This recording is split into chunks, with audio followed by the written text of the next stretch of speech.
Subscribe now and press the bell icon. Never miss an update. Hello friend, welcome you all teachers point by Alok sir. Basically आज हम मुग़ल बादशाह हुमायूं के बारे में discussion करने जा रहे हैं। इसकी पिछली क्लासेस में हमने मुग़ल वंश की स्थापना करवा दी थी और साथ ही साथ बाबर के बारे में भी डिस्कशन कर लिया था। तो बाबर के ही सबसे बड़े जो पुत्र हुआ करते हैं जिनका नाम है हुमायूं। चलिए आज हम हुमायूं से के बारे में डिस्कशन करेंगे। और हुमायूं को जानने से पहले अगर हम बात करें तो बेसिकली आपने देखा होगा 1206 से 1290 के बीच हम गुलाम वंश के बारे में डिस्कस कर चुके हैं। खिलजी वंश, तुगलक, सैयद और लोधी वंश। कह सकते हैं कि दिल्ली सल्तनत के बाद 1526 से 1707 ईस्वी तक जो भारत पर रूल किया वो मुग़लों ने किया। और मुग़ल डायनेस्टी की जो स्थापना की गई थी वो जलालुद्दीन मोहम्मद बाबर द्वारा की गई थी। और जलालुद्दीन मोहम्मद बाबर ने लगभग भारत पर 1526 से 1530 ईस्वी तक रूल किया। 1530 ईस्वी में जलालुद्दीन मोहम्मद बाबर की डेथ हो जाने के बाद उनके ही जो पुत्र हुआ करते हैं जिनका नाम था हुमायूं, सबसे बड़े पुत्र, वो पर्टिकुलर मुग़ल वंश की गद्दी पर बैठे और उन्होंने मुग़ल साम्राज्य था उसको एक्सपेंड किया। तो चलिए हम देखते हैं जलालुद्दीन मोहम्मद बाबर ने बेसिकली अपना जो एरिया था वो कहाँ कहाँ पर एक्सपेंड किया था। तो काबुल, कंधार से होते हुए जो बाबर था उसने अपने साम्राज्य को बंगाल तक डेवलप किया था। और ख़ास तौर पर यहाँ पर अगर हम बात करें मालवा की अगर बात करें तो मेदिनी राय के साथ भी बाबर का जो युद्ध हुआ था और इसके थ्रू उसने मालवा के कुछ क्षेत्र को भी मुग़ल एम्पायर में मिला लिया था। तो कुछ शासक हैं जो इंडिपेंडेंट रहे मुग़ल बादशाह बाबर से। तो उनके बारे में अगर हम यहाँ पर देखें तो राणा सांगा जो खास तौर पे मेवाड़ के शासक हुआ करते थे जिनका नाम संग्राम सिंह है।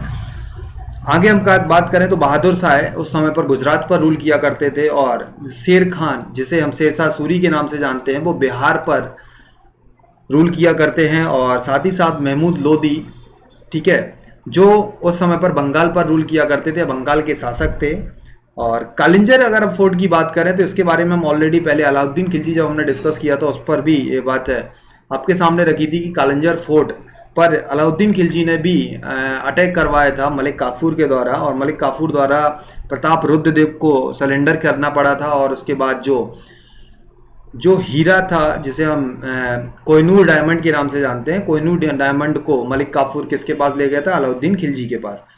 तो वहाँ पर भी हमने कालिंजर अभियान के बारे में सुना था। यहाँ पर अगर हम हुमायूं की ऑटोबायोग्राफी देखें और साथ ही साथ बाबर के सारे पुत्रों के बारे में डिस्कशन करें तो एक क्लास एग्जाम के पॉइंट ऑफ व्यू से बहुत इंपॉर्टेंट हो जाती है। और काफ़ी एग्जामिनेशन में हूबहू जैसे ही क्वेश्चन आपके सामने डिस्कस किए जाएंगे सेम टू सेम क्वेश्चन आपसे एग्जाम में भी पूछे जाएंगे। तो आप हमारे साथ लास्ट तक बने रहिएगा और अपने फ्रेंड सर्किल को भी हमारे साथ जोड़िएगा। अगर हम बात करें हुमायूं की बात करें तो हुमायूं का जो वास्तविक नाम था वो नसरुद्दीन मोहम्मद हुमायूं था, जो बाबर का सबसे बड़ा पुत्र हुआ करता था। 1530 ईस्वी से 1540 ईस्वी तक हुमायूं ने जो अपने पिता बाबर था उनके दिए हुए साम्राज्य जो था उसकी हिफाजत की। लेकिन 1540 ईस्वी में हुमायूं और शेरशाह सूरी के बीच डिस्प्यूट या युद्ध के कारण हुमायूं को निर्वास काल का सामना करना पड़ा। और 1555 से 56 में इसने दोबारा से मुगल सत्ता अपने हाथ में ले ली थी। तो बेसिक बायोग्राफी अगर हम देखें तो हुमायूं के पिता का नाम बाबर था और बाबर की अनेक बीवियां थीं और जिनमें से महाम बेगम जो थी उनके ही पुत्र हुआ करते हैं आपके नसरुद्दीन मोहम्मद हुमायूं। 6 मार्च 1580 में इनका जन्म काबुल नामक स्थान पर हुआ था। और काबुल की अगर हम बात करें तो बाबर ने जब भारत पर सबसे पहले अटैक किया था उससे पहले उसने काबुल और कंधार को अपनी कैपिटल बनाया था। तो वही पर्टिकुलर काबुल है जो आज पाकिस्तान का हिस्सा है। आगे अगर हम बात करें इसका जो राज्याभिषेक हुआ था वो 30 दिसंबर 1530 ईस्वी में आगरा में किया गया था। बेसिकली बाबर की मृत्यु हो जाने के बाद जो सारा साम्राज्य था वो हुमायूं के कंधों पर था। और साथ ही साथ जो बाबर का साम्राज्य था उसको अपने भाइयों में भी वितरित करना था। साथ ही साथ मुगल जो साम्राज्य थी उसकी हिफाजत भी करना था और मुगल साम्राज्य को एक्सपेंड भी करना। यानी काफ़ी अपने कार्यकाल के दौरान हुमायूं ने काफ़ी संघर्ष किया। और अगर हम इसके भाइयों की बात करें तो हुमायूं के पर्टिकुलर 3 भाई हुआ करते हैं जिनमें से कामरान और अस्करी जो इनके भाई हुआ करते थे उनकी जो माँ का नाम था वो गुलरुख बेगम था और हिंदाल की माता का नाम दिलदार बेगम था। एग्जाम में काफ़ी बार क्वेश्चन पूछा जा चुका है कि हुमायूं की माता का नाम क्या था। तो महाम बेगम, ये बहुत इंपॉर्टेंट क्वेश्चन है, आपको माइंड में लेते हुए चलना है क्योंकि बाबर की अनेक पत्नियां थी और जिनमें से महाम बेगम का पुत्र हुआ करता है हुमायूं। बाबर की अगर हम बात करें तो 4 पुत्र थे, जिनमें हुमायूं, कामरान, अस्करी और हिंदाल थे। सुलेमान की अगर हम बात करें तो सुलेमान हुमायूं का कज़न ब्रदर या चचेरा भाई हुआ करता था, और बाबर के समय पर जहां पर जो बदखसा नामक क्षेत्र था उस पर हुमायूं रूल किया करता था, और इसी पर्टिकुलर जो क्षेत्र था उसे सुलेमान को बाबर की डेथ हो जाने के बाद दिया गया। हुमायूं दिल्ली और आगरा पर अधिकार कर रहा था। कामरान अगर हम बात करें तो काबुल और कंधार पर देख रहा था, और अस्करी की अगर हम बात करें तो संभल नामक क्षेत्र देख रहा था। और हिंदाल की बात करें तो अलवर नामक स्थान पर, जो राजस्थान का पार्ट पड़ता है, वहां पर कौन रूल कर रहा था? हिंदाल। जब बाबर की डेथ हुई उस समय हुमायूं जैसे ही मुगल वंश की गद्दी पर बैठा, उसके सामने महत्वपूर्ण चुनौतियां थीं कि उस समय महान शासक जैसे कि महमूद लोदी बंगाल पर रूल कर रहा था, और शेर खान, अगर जिसे हम शेरशाह सूरी के नाम से जानते हैं, वो बिहार पर रूल कर रहा था, और बहादुर शाह जो गुजरात पर रूल कर रहा था। ये प्रमुख शासक हुआ करते थे और जिनके साथ इनके युद्ध हुए। और आगे अगर हम बात करें तो हुमायूं द्वारा सबसे पहला युद्ध दक्षिण भारत में कालिंजर के किले पर किया गया, और इस युद्ध के दौरान प्रताप जो रुद्रदेव थे, ठीक है, इन प्रताप रुद्रदेव ने हुमायूं के सामने अपने आप को सरेंडर कर दिया था, और सरेंडर करने के बाद जो भी युद्ध के दौरान या जो भी सेना की क्षति हुई है या जो धन की क्षति हुई है, उसको देने के बाद हुमायूं और प्रताप रुद्रदेव के बीच में एक संधि हो गई, और संधि होने के बाद हुमायूं आगे निकल चला। और आगे निकलने के बाद 1531 में इसने दोहरिया का युद्ध लड़ा, जो हुमायूं और महमूद लोदी के बीच लड़ा गया। हुमायूं महमूद लोदी के बीच एक बहुत ही बड़ा ये युद्ध था, और इस युद्ध के दौरान बंगाल जो प्रांत था या बंगाल जो क्षेत्र था वो हुमायूं के अंडर में आ गया, और अंडर में आने के बाद महमूद लोदी और हुमायूं के बीच यहाँ पर भी एक संधि कर ली गई। और कहा जाता है कि जो भी मुगल काल में, अगर हम दिल्ली सल्तनत की बात करें या मुगल काल की बात करें, तो जो भी पर्टिकुलर संधि हुआ करती थी वहां पर आपकी जो भी टैक्स हुआ करता था वो शासक को दिया जाता था। जैसे हुमायूं अगर बात करें तो हुमायूं ने कालिंजर किले पर अधिकार किया, तो प्रताप रुद्रदेव द्वारा जो टैक्स होता था वो हुमायूं को दिया जाता था, और धन संपदा भी हुमायूं को दी जाती थी। इस तरीके से हुमायूं और महमूद लोदी के बीच युद्ध हुआ, और इस युद्ध में हुमायूं ने विजय प्राप्त की, और विजय प्राप्त करने के बाद इसने बंगाल पर भी अधिकार कर लिया। यानी इस तरीके से हुमायूं ने अपने जो क्षेत्र था उसको एक्सपेंड किया, विस्तार किया। 1532 ईस्वी में जब हुमायूं ने चुनारगढ़ के किले को घेरा, उस समय चुनारगढ़ में जो रूल किया कर रहा था वो पर्टिकुलर शासक था जिनका नाम था शेर सिंह, और आगे जाके इन्हीं का नाम पड़ा शेर सिंह सूरी या शेर शाह सूरी। ठीक है, बेसिकली इनका वास्तविक नाम तो फरीद खान था, लेकिन इनका एक उपाधि दी गई थी शेर सिंह की, और आगे जैसे ही इनने हुमायूं पर विजय प्राप्त की तो उसके बाद इन्होंने अपने आप को उपाधि दी शेर सिंह सूरी के नाम से, जो आगे इतिहास में प्रसिद्ध हुए। आगे अगर हम बात करें शेर सिंह सूरी के साथ जो चुनारगढ़ का किला था उसमें इन्हें आक्रमण किया, और आक्रमण करने के बाद इस पर्टिकुलर किले की घेरेबंदी कर दी। घेराबंदी करने के बाद लगभग 3 महीने तक शेर सिंह 6 मंथ तक इस पर्टिकुलर किले की किलेबंदी किए रहा, और लास्ट में शेर सिंह ने एक चाल चली और अपने आप को हुमायूं के समक्ष समर्पित कर दिया, और अपने ही जो इनके एक पुत्र हुआ करते थे जिन्हें कुतुब खान के नाम से जानते हैं, कुतुब खान को एक सैनिक की टुकड़ी देकर हुमायूं की सेवा के लिए इनके हुमायूं के साथ भेज दिया गया। और यहाँ पर भी इस तरीके से हुमायूं और शेर शाह सूरी के बीच संधि हुई। 1532 में संधि होने के बाद हुमायूं 1535 और 36 के बीच गुजरात मिशन के दौर पर गया, और गुजरात में अगर हम बात करें तो उस समय जो रूल किया करते थे वो बहादुर शाह किया करते थे। बहादुर शाह और हुमायूं के बीच युद्ध हुआ, और इस युद्ध में बहादुर शाह पराजित हुआ, और पराजित होने के बाद हुमायूं ने गुजरात पर भी अधिकार कर लिया था। लेकिन आखिरकार जैसा कि इतिहासकार कहते हैं आगे चल के जो पर्टिकुलर गुजरात था वो स्वतंत्र हो गया था मुगलों से। आगे अगर हम बात करें 1538 ईस्वी में हुमायूं ने दोबारा से चुनारगढ़ पर आक्रमण किया, और इस आक्रमण करने का जो उद्देश्य हुआ था, जिस समय हुमायूं ने 1532 ईस्वी में चुनारगढ़ पर अटैक किया था उस समय शेरशाह सूरी या शेर सिंह इतना समृद्ध और शक्तिशाली नहीं था, और जैसे ही उसको कुछ टाइम मिला और उसने अपनी जो सेना थी उसमें एक्सपेंड किया, उसमें सुधार किए, सुधार करने के बाद उसने एक विशाल सेना का निर्माण किया। और जब 1538 ईस्वी में हुमायूं ने दोबारा से चुनारगढ़ पर आक्रमण किया, उस समय जो शेरशाह सूरी था वो चुनारगढ़ के किले से निकलकर गौड़ पर अधिकार करने के लिए बंगाल क्षेत्र में निकल चुका था। हुमायूं ने चुनारगढ़ किले पर अधिकार कर लिया। वहां पर विश्राम करने के बाद हुमायूं शेरशाह या शेर सिंह का पीछा करते हुए कहाँ निकला? गौड़ निकला। और गौड़ में उसने देखा कि अनेक हड्डियों और कह सकते हैं कि जो भी डेथ बॉडीज हैं उनके ढेर देखे उसने। इसलिए कहा जाता है कि जो हुमायूं द्वारा जो पर्टिकुलर गौड़ है उसको जन्नताबाद की उपाधि दी गई। और उसी समय जब हुमायूं गौड़ पर पहुंचा था, उसी समय हुमायूं के पास एक संदेश आया कि इसका ही जो भाई है हिंदल, जिसने विद्रोह कर दिया है और अपने आप को एक स्वतंत्र घोषित कर दिया है, और कहने के बाद इस तरीके से जैसे ही उसको एक इन्फॉर्मेशन मिली, हुमायूं आगरा की ओर वापस बढ़ा। और आगरा की ओर जब वापस बढ़ रहा था, उसी समय शेर सिंह या शेर खान की हम जैसे भी बोलते हैं, वो घात लगाए हुए बैठा था। और चौसा नामक स्थान पर, जो खास तौर पे अगर हम बात करें कि जो गंगा और करमासा जो नदी है, इन दोनों के जो दोआब क्षेत्र होता था उसे हम चौसा बोलते थे। इस चौसा नामक स्थान पर हुमायूं और शेर खान की जो सेना थी वो आमने सामने आ गई थी। आमने सामने आ जाने के बाद लगभग 3 महीने तक ये दोनों सेना आपस में एक दूसरे के सामने रही। और 25 जून को जब खूब तेज बारिश हुई, और इस बारिश के कारण जो गंगा नदी थी और करमासा नदी दोनों पानी से टोटली फुल हो चुकी थी। और उस समय जो पर्टिकुलर बैटल फील्ड थी वहां पर जहां पर हुमायूं की सेना खड़ी हुई थी, उस समय काफी जो दलदल और कीचड़ के कारण इसकी पर्टिकुलर सेना में हड़कंप मच गया। और इस हड़कंप मचने के कारण जो शेर खान की सेना थी उसने हुमायूं पर अटैक कर दिया।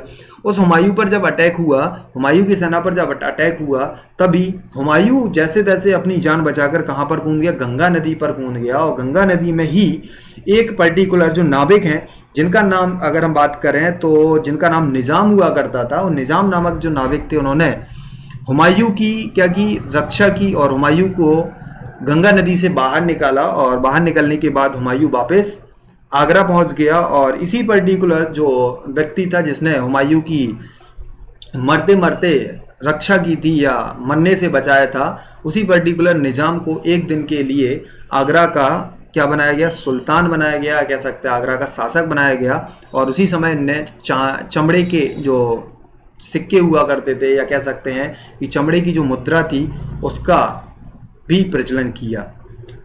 1539 में चौसा का युद्ध तो हुमायूं हार चुका था। और चौसा के युद्ध हारने के बाद हुमायूं वापस कहाँ पहुंचा? आगरा पहुंचा। और आगरा पहुंचने के बाद इसने अपनी जो सेना थी उसको फिर से डेवलप करना चालू किया। और अपनी सेना को डेवलप जब कर रहा था, उसी समय पर शेर खान हुमायूं का पीछा करते हुए बिलग्राम या कन्नौज नामक स्थान पर पहुंचा। और यहाँ पर हुमायूं और शेर खान के बीच फिर से एक युद्ध हुआ 1540 में, और जिसे कन्नौज के युद्ध के नाम से जानते हैं। ये बहुत ही एक निर्णायक युद्ध होता है हुमायूं और शेर खान के बीच। इसी पर्टिकुलर युद्ध ने ही हुमायूं की जो तकदीर थी वो बदल दी थी। और इस पर्टिकुलर युद्ध में हुमायूं फिर से हारा, और हारने के बाद हुमायूं वापस आगरा चला गया। और आगरा जाने के बाद उसने 1541 ईस्वी में अपने ही जो भाई हिंदल था, इनके ही एक गुरु हुआ करते थे, उनकी ही बेटी जिनका नाम था हमीदा बानो बेगम, उससे विवाह कर लिया।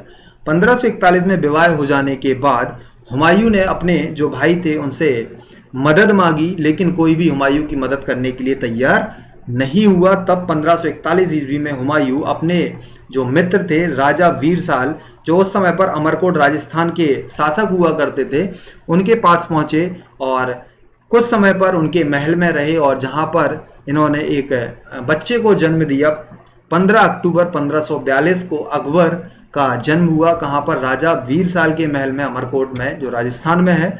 और इनका वास्तविक नाम अगर अकबर की बात करें तो अकबर का वास्तविक नाम था बदरुद्दीन, जिनके बारे में हम आगे द ग्रेट अकबर एक चैप्टर होगा हुमायूं के जज्बात, उसमें हम सारी चीज़ें डिस्कस करेंगे। आगे अगर हम बात करें तो अकबर के जन्म के बाद हुमायूं कहाँ पहुंचा? गुरु अंगद देव के पास, जो उस समय के द्वितीय सेकंड सिख गुरु हुआ करते थे। उनसे आशीर्वाद लेने के लिए कहाँ पहुंचा? पंजाब पहुंचा। अंगद देव से आशीर्वाद लेने के बाद हुमायूं के पास खास तौर पे ईरान के जो शासक थे उनके द्वारा एक मैसेज पहुंचा। और हुमायूं से बोला गया कि अगर वो सिया धर्म को अपनाते हैं तो जो बगदाद के शासक हैं या ईरान के जो शासक हैं वो उनकी साम्राज्य को दोबारा पाने में मदद कर सकते हैं। इस तरीके से हुमायूं सिंध के रास्ते होते हुए भारत से वापस चला गया। और वापस जाने के बाद जैसे ही जो ईरान के शासकों द्वारा इसकी हेल्प की गई और हेल्प करने के बाद 1545 ईस्वी ने हुमायूं ने काबुल और कंधार पर अधिकार कर लिया। और उस समय हुमायूं का जो सेनापति हुआ करता था वो बैरम खान हुआ करता था, और बैरम खान की मदद से हुमायूं ने काबुल और कंधार पर अधिकार कर लिया था। काबुल और कंधार पर अधिकार करने के बाद 1554 ईस्वी में इसने पेशावर, जो राजस्थान का पार्ट है, पेशावर पर अधिकार किया। और पेशावर खासतौर पर जाटों के लिए प्रसिद्ध है, ठीक है। और पेशावर पर अधिकार करने के बाद अगला जो युद्ध हुमायूं द्वारा इसी पर्टिकुलर साल में लड़ा गया वो लाहौर पर था। लाहौर पर उसने अधिकार किया, और अधिकार करने के बाद हुमायूं अपने साम्राज्य के विस्तार के लिए आगे बढ़ा। और हुमायूं द्वारा नसीब खान और ततार खान, जो दो एक अफगानी ब्रदर से हुआ करते थे, यानी अफगानी शासक हुआ करते थे, इनके बीच हुमायूं का युद्ध हुआ। और इस युद्ध को हम मच्छीवाड़ा के युद्ध के नाम से जाने जाते हैं। और ये मच्छीवाड़ा की अगर हम बात करें तो पंजाब के समीप एक पर्टिकुलर क्षेत्र पड़ता है, जहां 1555 में हुमायूं और नसीब खां और ततार खां के बीच युद्ध हुआ। और इस युद्ध में भी हुमायूं ने विजय प्राप्त की और पंजाब पर भी अधिकार कर लिया। आगे अगर हम बात करें तो जो हुमायूं द्वारा लास्ट युद्ध लड़ा गया था वो 1555 ईस्वी में सरहिंद का युद्ध लड़ा गया था, जहां पर सूरी वंश का, यानी शेर सिंह सूरी के नाम से जिन्हें हम जानते थे, उसी के वंश का एक अंतिम जो शासक था सिकंदर सूरी और हुमायूं के बीच युद्ध हुआ। सरहिंद का युद्ध जो प्रमुख युद्ध है ये दिल्ली में लड़ा गया था। और इस युद्ध में विजय पाने के बाद जो दिल्ली था वो हुमायूं के अंडर में आ गया था। और इस तरीके से हुमायूं ने काबुल, कंधार, पेशावर, लाहौर, दिल्ली पर भी अधिकार कर लिया था और अपने साम्राज्य का विकास कर लिया था। इसी समय जब हुमायूं ने, खास तौर पे अगर हम बात करें कि जब हुमायूं ने चुनारगढ़ के फोर्ट पर फर्स्ट टाइम अटैक किया था, उसके बाद हुमायूं ने एक शहर की स्थापना की थी। और इस शहर को हम अगर नाम दें तो दीन पनाह के नाम से जाना जाता है। तो दीन पनाह नामक शहर की स्थापना किसके द्वारा की गई थी? हुमायूं के द्वारा की गई थी। साथ ही साथ दीन पनाह शहर के अंदर ही एक किला बनवाया गया था, जिसे पुराना किला के नाम से जानते हैं, या इसी पर्टिकुलर पुराना किला जिसे शेरशाह सूरी द्वारा ऑक्यूपाइड कर लिया गया था। और इसी पर्टिकुलर किले में एक पुस्तकालय हुआ करता था, जिसे शेर मंडल के हम नाम से जानते हैं। इसी पुस्तकालय की सीढ़ियों से उतरते समय जो हुमायूं था वो गिर गया था और 1556 ईस्वी में इसकी डेथ हो गई थी। यानी कह सकते हैं कि जो हुमायूं का कार्यकाल रहा काफ़ी स्ट्रगल वाला कार्यकाल रहा। इसने अपने सबसे पहले तो अपने जो फादर था, इनके फादर थे बाबर, उनकी जो भी साम्राज्य था उसको बचाने की कोशिश की। साथ ही साथ जो भी साम्राज्य था उन्हें अपने 4 भाइयों में डिवाइड किया। डिवाइड करने के बाद इसने अपने साम्राज्य को एक्सपेंड करने की कोशिश की, बट वहाँ पर शेरशाह सूरी और हुमायूं के बीच युद्ध की स्थिति बनी। और इसी युद्ध के स्थिति के दौरान हुमायूं निर्वास काल में पहुंचा, यानी उसे भारत को छोड़ना पड़ा। और छोड़ने के बाद अगेन जब वो भारत में आया तो फिर से उसने मुगल साम्राज्य का विस्तार किया और फिर से भारत में मुगल सत्ता स्थापित की। हुमायूं का जो मकबरा है वो दिल्ली में बनाया गया है, यानी हुमायूं का जो मकबरा है प्रसिद्ध मकबरा है, ठीक है। और ये दिल्ली में बनाया गया है। किसके द्वारा बनाया गया है? उनकी पत्नी थी हाजी बेगम, ठीक है, हाजी बेगम द्वारा इसका मकबरा बनाया गया है। और इसकी जो जीवनी है, ये काफ़ी बार क्वेश्चन पूछा जा चुका है एग्जाम में कि जो हुमायूं नामा थी ये किस पर्टिकुलर पर्सन द्वारा लिखी गई। तो हुमायूं की ही एक बहन थी जिनका नाम था गुलवदन बेगम। गुलवदन बेगम द्वारा एक प्रसिद्ध पुस्तक लिखी गई है हुमायूं नामा। आगे भी इतिहासकार जैसा कि कहते हैं कि ज्योतिष के हिसाब से अलग अलग दिन जो पोशाक पहनने वाला जो रिवाज था वो किसने चालू किया था? हुमायूं ने किया था। यानी ये ज्योतिष के हिसाब से ही अलग अलग दिन अलग अलग कलर के कपड़े पहना करता था। साथ ही साथ हुमायूं की अगर हम और ज़्यादा अगर डीपली इन्फॉर्मेशन देखें तो हुमायूं खासतौर पे चरस का भी बहुत ही आदी था, यानी बेसहाय चरस का सेवन किया करता था। तो इस तरीके से हुमायूं की डेथ हुई और डेथ हो जाने के बाद हुमायूं का ही जो पुत्र, जिन्हें नाम से जानते हैं द ग्रेट अकबर के नाम से जानते हैं, इनकी ये बारे में हम आगे की क्लासेस में डिस्कशन करेंगे। और अकबर के सारे नौरत्न, तो आज से जो भी आपकी जो हिस्ट्री क्लास पोस्टपोन चल रही थी उसे हम आज से कंटिन्यू कर रहे हैं, ठीक है। तो आगे के वीडियो को देखना मत भूलिएगा। और जिन फ्रेंडों ने अभी तक हमारे जो प्रीवियस वीडियो नहीं देखे हैं, सिक्वेंसली एक एक वीडियो को आप वॉच करिएगा।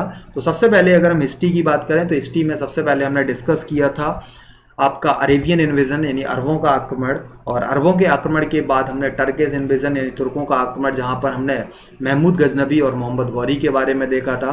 उसके बाद लास्ट में आपने दिल्ली सल्तनत की स्टार्टिंग हुई थी और दिल्ली सल्तनत में गुलाम वंश, खिलजी वंश, तुगलक वंश, सैयद वंश और लोधी वंश के बारे में देखा था, और आज हम देख रहे हैं मुगल वंश, और मुगल वंश में हम दूसरे शासक हुमायूं के बारे में आज हम डिस्कस कर चुके हैं।